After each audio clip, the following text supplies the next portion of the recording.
இந்த மலையாள சினிமா ரொம்ப கெட்டு போயிட்டாங்க. பொதுவாக மலையாள சினிமாவில் நல்ல கதை நல்ல கருத்தோட தான் இருக்கும் படம். இது இந்த கேஜிஎஃப், புஷ்பா இந்த மாதிரி படங்களை பார்த்துட்டு அந்த மாதிரி நான் ஒரு படம் பண்ணோம் அப்படின்னு ஒன்று ட்ரை பண்ணியிருக்காங்க.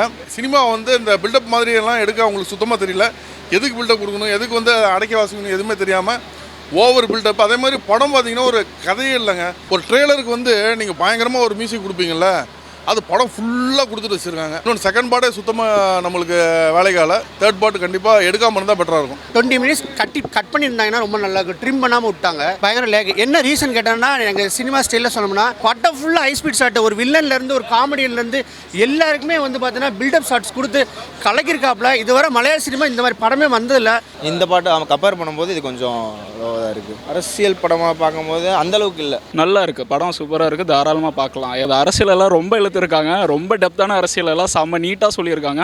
விஷுவலைசேஷன், பிக்சரைசேஷன் எல்லாம் டு த கோர் எக்ஸ்டென்ட். ஒரு ஹாலிவுட் மூவி எப்படி நம்ம இந்தியன் ஃபிலிம் இண்டஸ்ட்ரியில் எடுப்போமோ அந்த மாதிரி எடுத்திருக்காங்க. லேக் மட்டும்தான் எனக்கு மைனஸ், மற்றபடி எதுவுமே இல்லை. மெயின் திங் என்னை பொறுத்த வரைக்கும் ஒரு பெஸ்ட் டைட்டில் கார்டு ஒரு மூவினா அது எம்புரான் சொல்லுவேன். நல்லா இருந்துச்சு. நான் மூவி நல்லா இருந்துச்சு. ஃபர்ஸ்ட் பார்ட் கொஞ்சம் லேக் அந்த மாதிரி இருந்துச்சு. ஆனால் ஓவரால் மூவி நல்லா இருந்துச்சு.